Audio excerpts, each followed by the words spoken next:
Hello, my name is Sylvia Fine. I'm the president of NAWMBA Seattle. NAWMBA was first founded in 1978 at Lien Ngu, Pennsylvania, and Seattle in 2011. Any comments or suggestions for today's video? Let us know, and please do subscribe our channel. Time really flies. I've known Lien since 2014. Lien is an awesome friend who is also a UW grad, specializes in accounting and finance. She's a business owner and loving mother of 3, and passionate helping people how to thrive. Now we're in this special time. Her messages today are extremely crucial.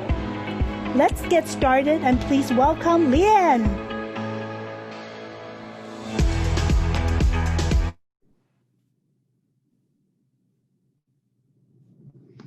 Hello. Hello, everyone.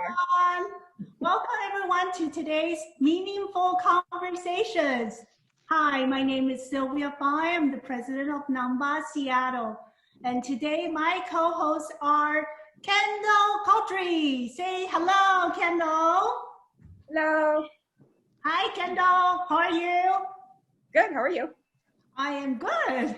Good. And my another co-host, Lynette Garcia. Hello. Hello, NAWMBA Seattle audience.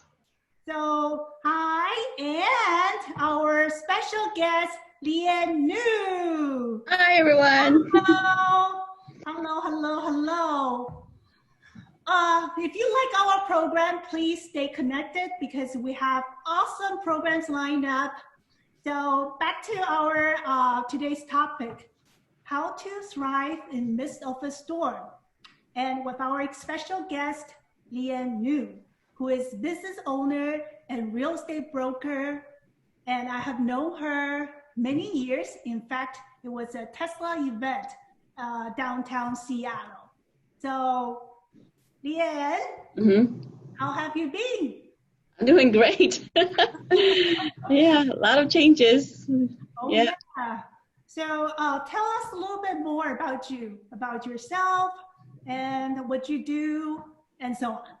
Okay. Well, my background's in corporate when I was doing that Tesla event, but now my family have grown into, let's say 5 now. I have 3 kids, and 2 of them are twins and a 4-year-old. So I'm pretty busy with them.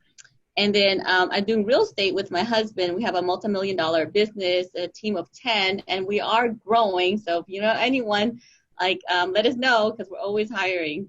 And I'm like the type of person that love to learn and grow. I mean, as you see, I was a professional development chair for that organization, NAP, back then when we was doing a Tesla event.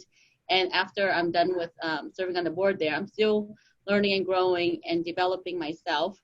So I mean, my background's in accounting and finance. I graduated at UW and I get my bachelor at UW, and then my MBA at Keller Graduates. And then upon graduations, I landed a job at Expedia, and I grew my career, most of my career there, from a staff accountant to senior financial accounting, senior finance. And in that company, you know, every 3 years I'm always changing positions, because the first year I'm learning about the position. Second year, I'm good at it. And then the third year, I mastered it. So I'm like, okay, I'm done. I'm ready for a new challenge. So that's my personality. And it doesn't stop from there, you know, in the corporate world. And I always learning and developing myself all the time. So when I read books and learn something, I cannot hold it to myself. I have to share with other people. And that's my passion. And then when I was working in corporate, I was looking out the window. I was like, wow, you know, is there more to life than 9-to-5 job? Or if you're in accounting finance, you know, it's not 9 to 5, it's more than 9 to 7 or the weekends too, depending on the month, right? So I thought, this is, you know, not what I want to do for the rest of my life. I look at my boss, that's the next career path, is being a manager. I think I don't want that position because she works so hard. And, you know, I'm not motivated by money, but the pay is not that much, you know, compared to what she does. And I was thinking, there's got to be more to life than this. So that's when I started digging deep. And when I had my daughter, I realized I want to be an example for her. I want to show her that mommy could thrive. She do what she loves, and if she wants it, she go get it. So that's what I did. So I want to be a spiritual speaker. So that's what I wanted to do. And then and my husband, he's in real estate. He's doing very well too. And he said he needs some help too because he's growing the business. And I said, hey, I have the background to do real estate in terms of business wise. I'm very business savvy, as you see my background's in business. So I help him with the business, and it helps me to be more flexible. I mean, real estate, it helps you be more flexible because if a 9-to-5 job, you're stuck there. But when you do real estate, it's very flexible. So I get to spend more time with my daughter, and I can do the things I love. So it's like a perfect situation for me to decide to walk away from my corporate job and do real estate and spend time with my daughter and do my spiritual speaking career path. And then while I'm doing that, I'm in the middle of writing a book. So stay tuned for my book that's coming out soon. It's called Joyful Living. That's not the concrete title yet, but that's the path that I'm going to. So what's your estimate? When is the book gonna be live? Live more next year, for sure, by next year. So I'm in the middle. I'm halfway through, so I'm almost there. So 2021, we'll be waiting for Lien's book, Joyful Living, right? Mm-hmm, yes. That's amazing. And I love the way you just said the whole path that you have to go through every single step of your life to achieve and develop certain things and decide, no, that's the life that I don't want. I just want to move towards something that I fulfill more joy. Mm-hmm. The people, our audience, saw your webinar, and at the beginning you were talking about 3 ingredients. It was a carrot, egg, and a coffee. Mm-hmm. So, and how people react to the events depending on their character. How can we switch from one state to another? Okay, before I answer your question, I just want to give the people background. What's the carrot and egg and bean? What are you talking about? So, well, basically, like one of the girls, she came home one day and she told her mom, like, hey, life is not good for me right now. Like, I'm gaining all the weight in the wrong places. I'm not doing good in school. Like, just broke with my boyfriend, wah, wah, wah, right? And the mom said, hey, little grasshopper, hop into the kitchen. Let me share some wisdom with you in the kitchen. She's like, okay. So she went in the kitchen. She grabbed an egg. She grabbed a carrot. And she grabbed some coffee beans. And she put in 3 different pots of water. And she boiled them. And then after 20 minutes, all of them has been cooked.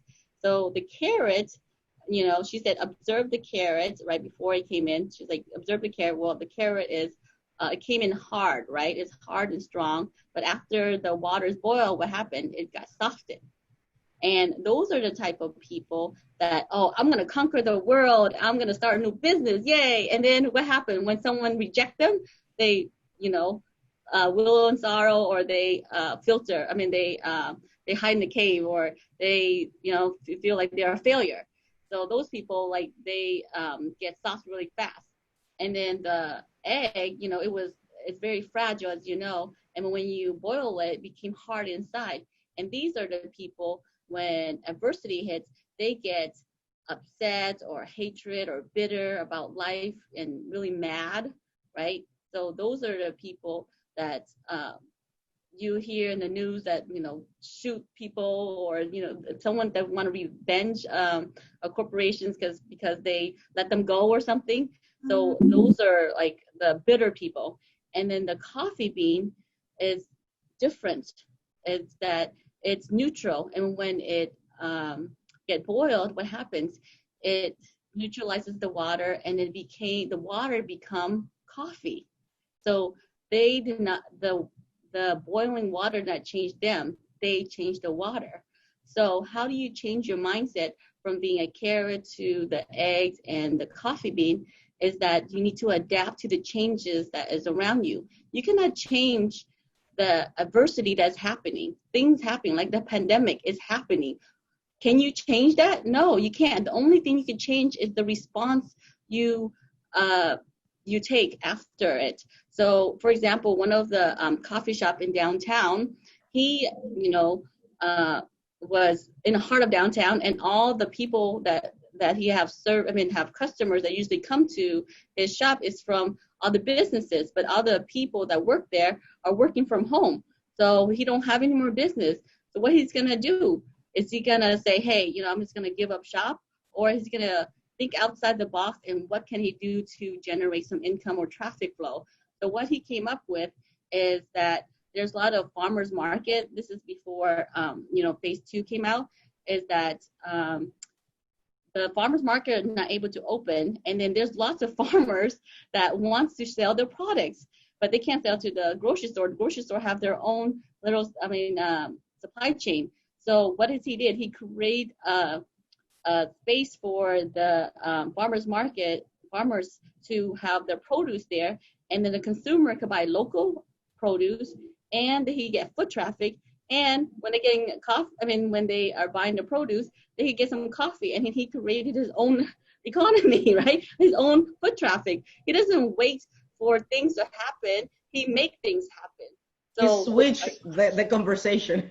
Yeah, you switch it. You don't become the carrot. The carrot is those people those coffee shops that are closed down. They're like, oh man, no one's coming to my shop. And what happened? They just closed down. So they just don't open their business, and then soon they will be out of business. But if you just keep on thinking inside the box, what's the opportunity? What can you do to make this happen? Then you will find a way. So don't think someone says no or some adversity happens, that means that's the end. You can make it out there if you just think outside the box, be positive, and seek for the opportunities. That's awesome. Sounds like you know the owner. Oh, yeah. I just saw the news, but I was inspired by him. So I was like, that's awesome. That is a good story and really inspiring. And especially now, with the situation where, everybody is basically have to readjust your lifestyle. Right. And come up with new ideas and new ways with your life, with your business, even with your exercise routine, right? I was sharing with you earlier that gyms are closed. So how do you get enough exercise? Oh my goodness. That's a good one, because before I'd be like, oh, we're at home most of the time. But now, luckily, it's sunny. So what I do is I go to the park with my daughter. So we run the park. The playground is closed, but the park is open. So we could run around. We could chase. We could play hide and seek in the bushes. So not only did she get sunshine, vitamin D, some fresh air, and get her blood flowing by running. So we go outside and take walks or play around in the park. And then I also push the twins around too, because they need some fresh air. I feel bad for them because the first 3 months, usually you don't want to stay home and not be out and about, and because you don't want them to catch anything. And then they were born in October, so it's like the flu season. And then the pandemic hit, so they can't go out. So I was like, okay, I gotta take them out. So I take the twins out and my daughter out in the park, and we walk around there. Yeah. Do you do this on a daily basis? Probably 3 times a week. And then and of course when it's sunny or a good enough weather where it's not too cold or too hot. Right. Mm-hmm.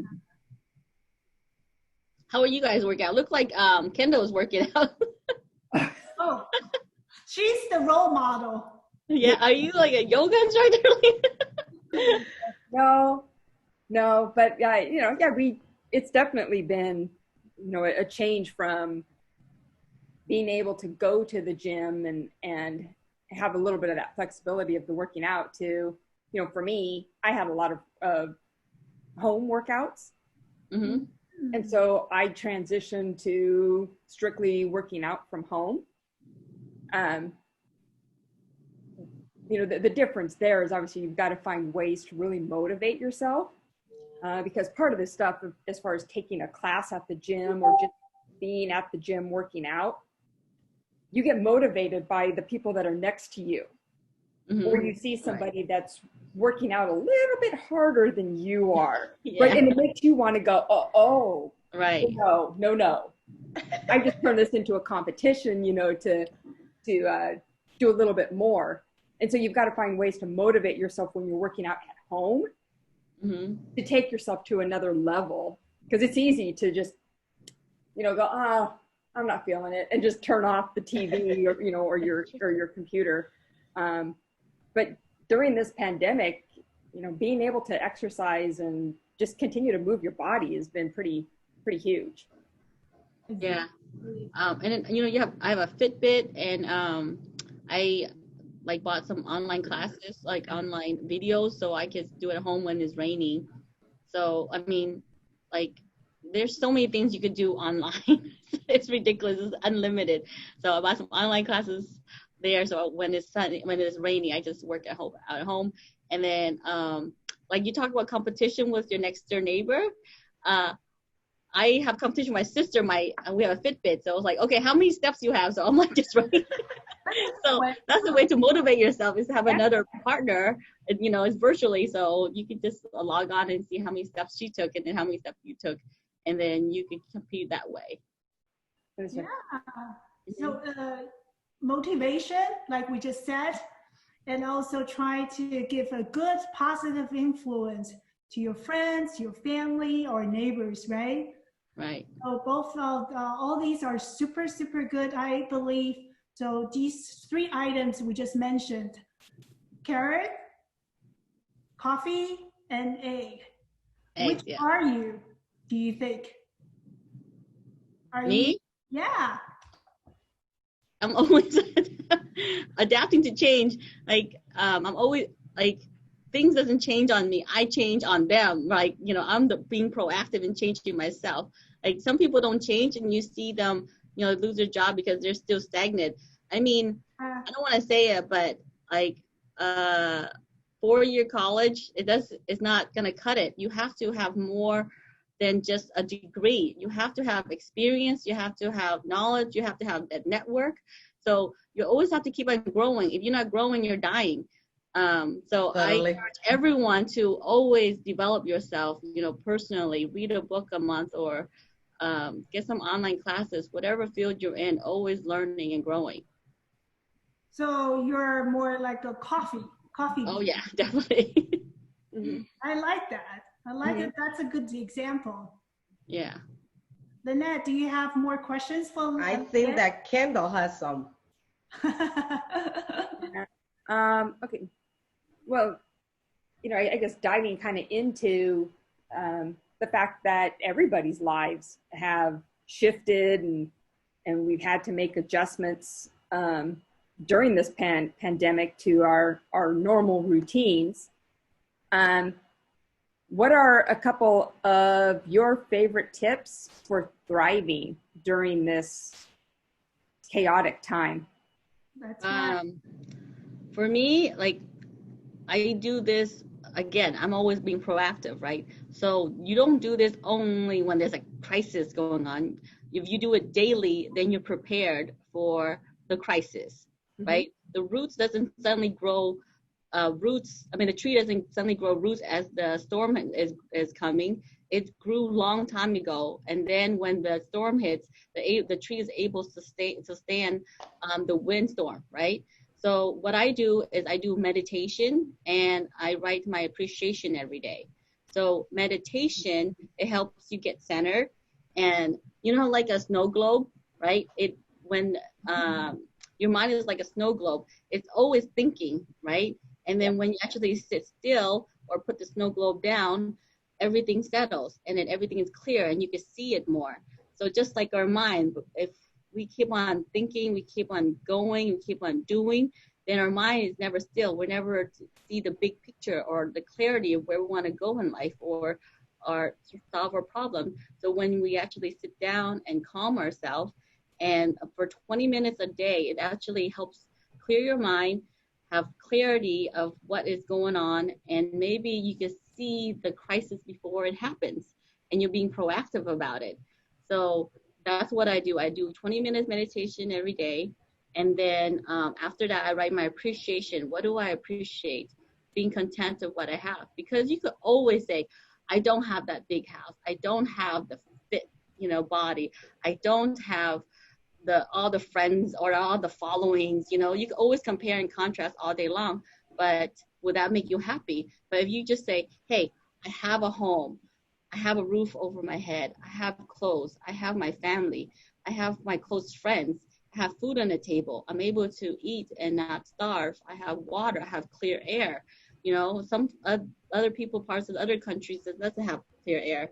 So just appreciate what you have, and then your energy is different. And then when you go out in the world, you exude happiness and appreciation and content. But when you are not, you're just like moving and just rushing to things, then people see you as, you know, you're not present with them. You're not being attentive and then interested in them, right? So but when you are appreciative and then you're slowed down a little bit, then people could feel that you are there for them. When you're with them, you are with them, not your mind is thinking about dinner or the report or something else, right? So when you're with them, you're there with them. Like I'm here with you guys. I'm not thinking about anything else. I'm here just to share, and I want to learn to, like, you know, share what I learned so far. So if you do meditation and appreciation, your life will change over time. So I want to give you a story about Tony Robbins. He's one of my favorites, author and motivational speaker. So he says that if you trade your expectation for appreciation, your life would change in an instant. That's my favorite quote.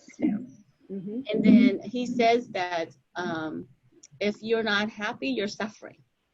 Okay, that's pretty powerful.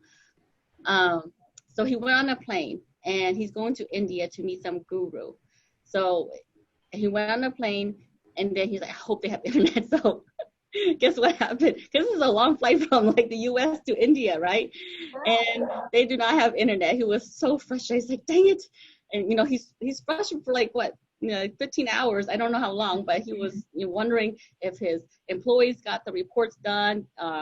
Are they doing it right and everything like that? When he get off the plane, that's the first thing he do is log online and check everything on there. Because Tony Robbins is a high performer. So he expects a lot from his employees. And, you know, nothing's going to satisfy him, right? Because he is, you know, Tony Robbins. I mean, who can compete with him? Yeah. So he meets with that guru, and he's one of those gurus that have like 100,000 people in the audience, not in like online, in the audience, like watching him and learning from him. And then the guru says to him, I wrote it down so that I won't mess it up, because he says, anything less of happiness, you're suffering. Imagine the homeless person. He is happy because he doesn't have any expectation. He's happier than you, even though you're a billionaire or millionaire, whatever it is. But if you're not happy with your life, then you are suffering, right? So he was like, wow, that's powerful. So, I mean, you cannot control what happened outside, like the internet, but you can control what happens in your state of mind. So the next time when he went on the plane, he hoped there's internet again. And then, of course, they said there's no internet. So he got upset for like 2 minutes, like, dang it. And then later he remembered what the guru said. He said, if you're not happy, you're suffering. So he thought about it. He's like, okay, I am going to be happy and content that I am flying in a safe plane, and I'm just going to relax and enjoy the ride. Because he cannot change that they don't have internet. So why suffer for 15 hours, right? So he just relaxed and then just be happy. Yeah. So if you appreciate what you have, then, you know, you're not suffering. And you're going to enjoy the life more, definitely. Yeah, exactly. Yeah, you do. And I think it's, you know, important in where we're at right now, or kind of in any time, you know, definitely to shut down, shut off the social media and the news and, you know, and all this other stuff, so that you're not taking in all of that energy that, you know, gets to a point where it's just exhausting. Mm-hmm. You know, yeah, especially news. You know, yeah. The moment you turn on, it's like, oh my God, numbers goes up. I mean, yeah, right. It's just so much negative, and so you've got to be able to have that time to meditate, or to just be within yourself and stay connected to that, so that you are able to come away from a from different things, coming at it more from that proactive standpoint.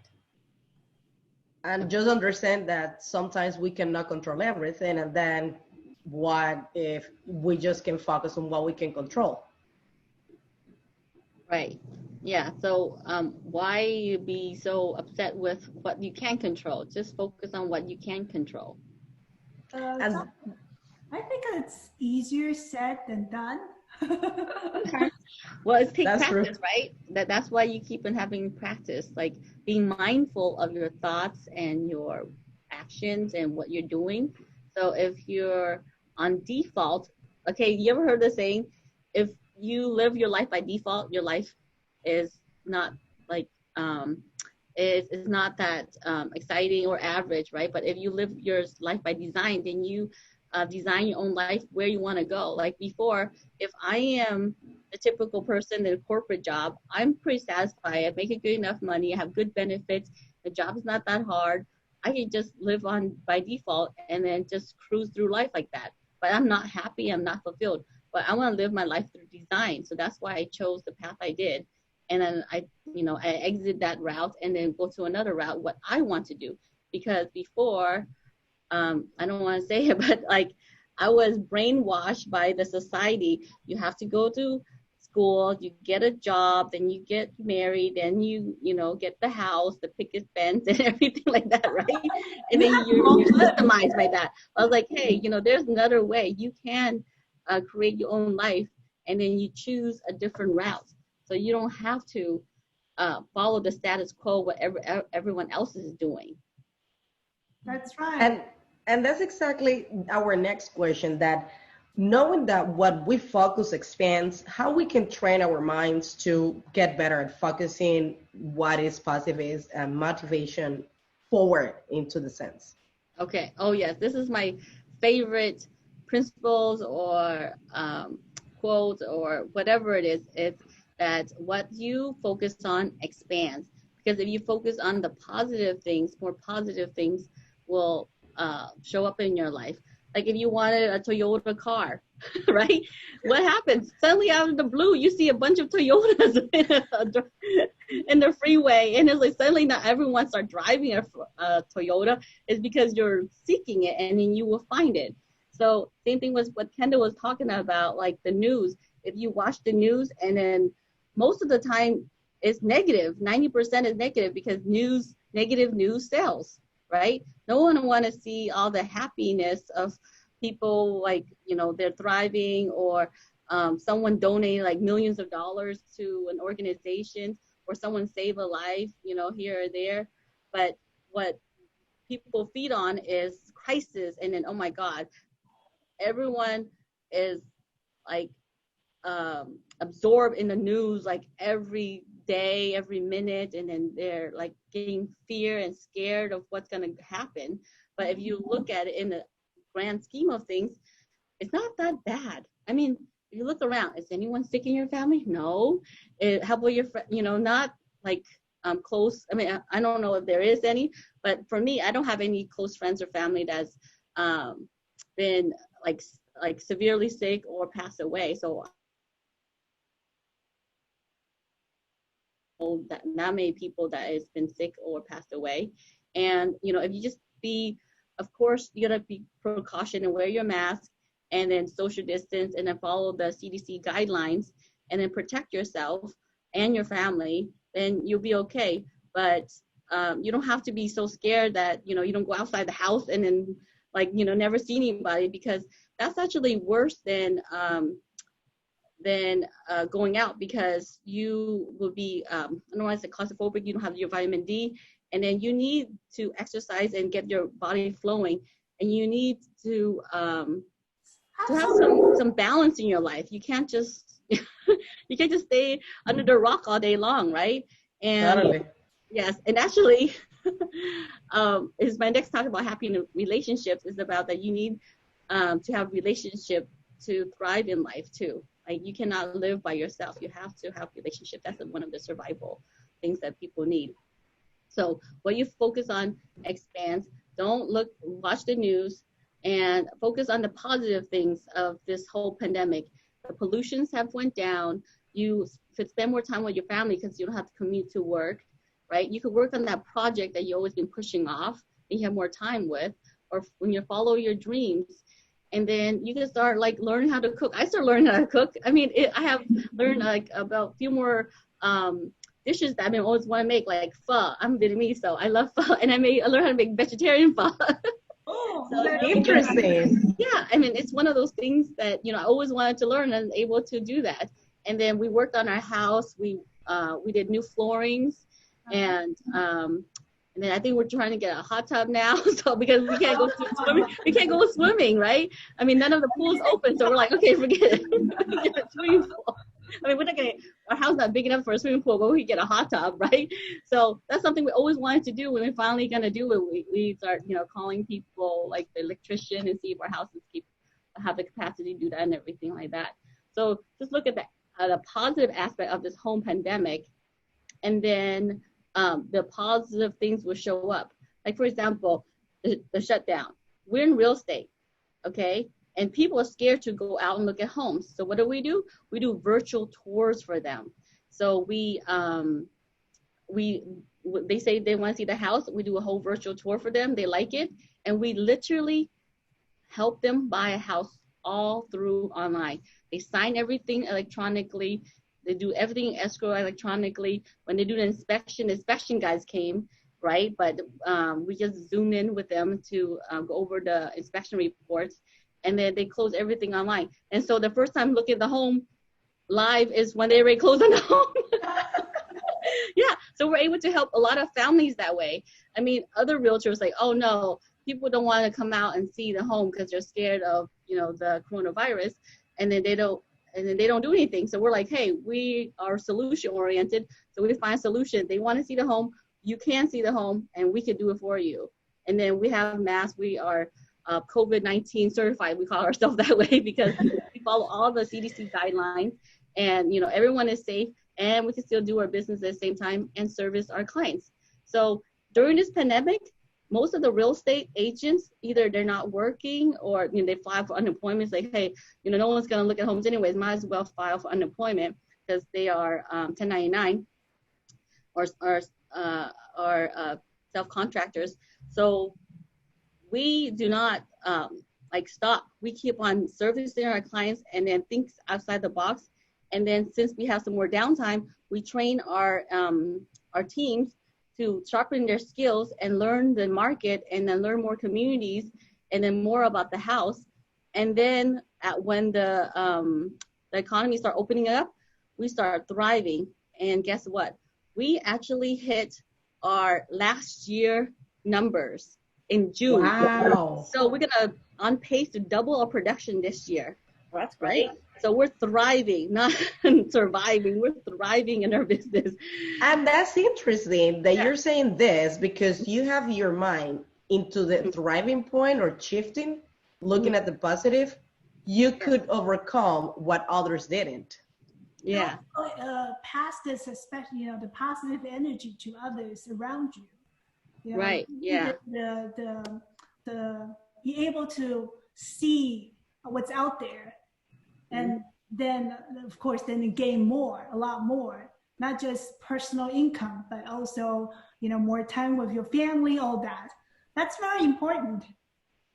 Yeah. Right. Yeah. And then you look at if you know the economy is bad or something, you don't look at, oh, everything is shut down. You look at the opportunities, and then we're like, okay, we see there's more market share because most of our competitors are not working, so we are. So that's why we get, like, right now, if, let's say, for example, no pandemic, there's a lot of multiple offers, even though there is multiple offers now, but there's less multiple offers. And then we know our stuff. We know how to write our contracts and how to compete. So all the okay agents, they can't compete with us. So we usually win the offers. And then we're also, you know, thinking outside the box to get more listings because there's no more inventories, right? Again, more market share. When you see an issue, what is the solution? What can we do? And then what is the opportunity? So when you find an opportunity, and then go for it. Perfect. Yeah. Yeah, that's great. and positive aspect of things. yeah. And so, you had mentioned, right, obviously not only during this time, but at any point really in our lives, right, relationships are so important.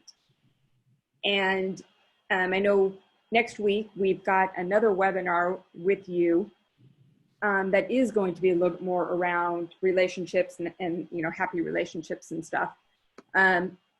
So to transition a little bit to more around like relationships and what your next webinar is going to be on, what has been your biggest takeaway for happy relationships? Oh, this one is, I love relationships because, that's what I thrive on, is the people around me, my friends, my family, and clients, and the people I service in the community. So what I've learned of the happy relationships is you do the golden rules is do unto others as you want. You do unto others what you, don't do to others as what you don't want to do unto you, right? But in happy relationships, you need to follow the platinum rule, which is treat others the way they want to be treated. Okay, so treat others the way they want to be treated, because every single person is different, right? They have different personalities and they have different love language. So that's what I'll be going into next week about how to follow the platinum rule. And I'll give you a little sneak peek of what it is. So the personality, there's different personality. There's 4 types. It's the power, people, peace, and perfection. So there's those 4 personalities, and then you have to find out what personality are, and then you can service them. And then the love language is quality time. Services, physical touch, affirmation, and presence. So you have to understand what their love language is, and so you could learn how to express it, because your love language is different from theirs. Mine is affirmations. When you say I love you, it means a lot to me. But when someone say affirmation, if you give them a card, they probably just read it and throw it away. But if their love language is quality time, they want to spend time with you, like going to the movies or going to the park or taking a walk, right? So you have to know other people's love language to really express how you feel for them, because how you feel, like what you feel, like how you feel loved is different from theirs. So you have to understand what their love language is. So this is not only for a spouse or a significant others, it could be for your kids, it could be your friends and your clients. And if you want long-term clients, then you have to know their love language too. It's not all about totally. Right? Yeah. And then your coworker and your boss. So like you could use this for everything in your life. And then when you apply this, then you will have a long-lasting relationships in all aspects of your life. Yeah, so that'd be great for next week. So yes, a little teaser for anybody who wants to come on and learn more about that will be next week. And I think just to kind of piggyback on that a little bit before I ask you the next question, I think it really does boil down to the communication aspect and really wanting to know your coworker or your friends or your significant other or your kids, whoever it is, but being able to take that genuine interest in them and then to communicate so that you do know what is their language, and also so that they know yours, right, to help that. And so my final question to you is, what has surprised you around happy relationships? Especially right now when maybe some relationships are, a little bit in disarray. Are there some things that have actually surprised you?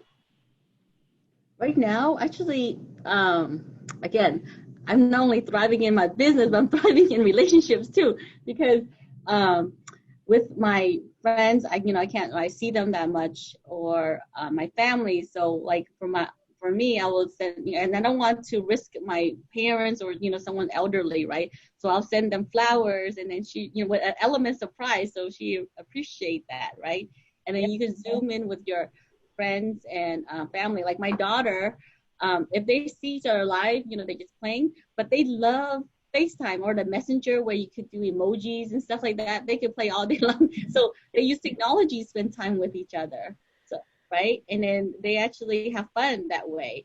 And then you could like send presents to your clients instead of like, and then instead of like giving to them like one-on-one, because this way, they have another element of surprise, and you save a lot of time. You get your meaning across, like showing them their appreciation for it, and you save time, and everyone is happy, and then you still have the long-term relationships, right? And then for my temple group, I usually meet them on Sundays. I usually drive to Shoreline. It takes me half an hour to get there and half an hour back. That's 1 hour. And then small talks is about 15 to 30 minutes or an hour, right? So that's like 2 hours of just not the content of what I want to come to. I want to learn more about Buddhism and principles about Tao. But with Zoom, we small talk probably like 5 minutes, and then we go straight into the content for less about an hour, and we're done within 1 hour. So before, I would take 3 hours just to go to the temple and learn about being a good person and to practice my spiritual growth. But here it's only 1 hour. So, and then my relationship with them is still good because there's nothing short of it. We still learn and we still connect, and we're actually more efficient this way. So this has surprised me of this whole pandemic, is that your relationship doesn't have to falter because you can't see each other. You have to, again, think outside the box and then find a way and then make it happen. So we did, and we're actually learning more than ever before. And the more people can actually log in. Before, some people say, I can't make it because of time constraints and stuff like that. But now more people, excuse that. Yeah, more people can log in now. I even have people from different parts of the world, like from Thailand. My friend that used to go to temple, he wake up in the morning and then he log in to join in. So it's actually expanding our membership of learning instead of just like limited to the actual space that we have to go in there to learn. So like I think this whole pandemic, the social distancing actually make us more better and then be more efficient with our time. And then we can still have more relationships this way. You don't have to be limited just wherever you at. You could be having a relationship anywhere around the world too. Yeah. I think this I agree with you that this pandemic has definitely caused people to connect more. Mm-hmm, definitely. And then like I haven't heard from my friends for a long time. And then she actually reached out to me from Florida and see how I'm doing. And then when there's not much things going on, people start sit and start thinking about how everyone is doing. Oh, how she's doing, right? And you start like connecting with more people now. And then some of my friends see how I'm doing, and I start reaching out to other people. It's like, oh, I need to start, pinging people. How are they doing? Just in case if they need my help or with anything, or just being a friend.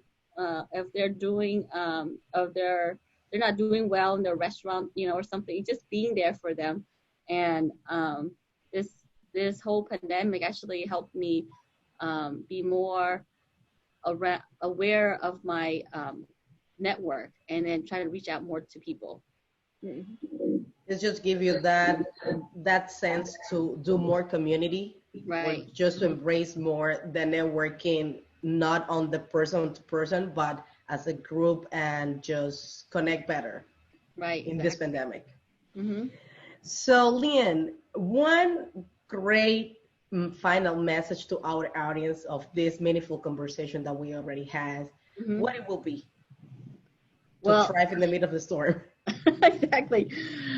Well, I said this before, but I want to re-emphasize it, is that you cannot control what happens outside, the conditions, but you can control of the choices you make and the state of being you are. So it's either, are you going to be the carrot or the egg or the coffee bean? So which one are you?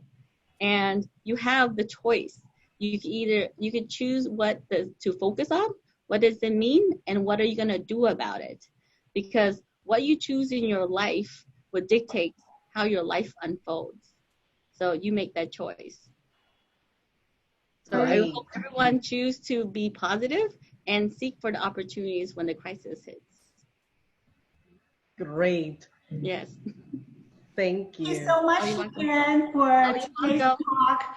Really, really meaningful to me. I'm sure also to many out there today. In fact, I see from my list, we have a listener from Asia right now. Wow, see?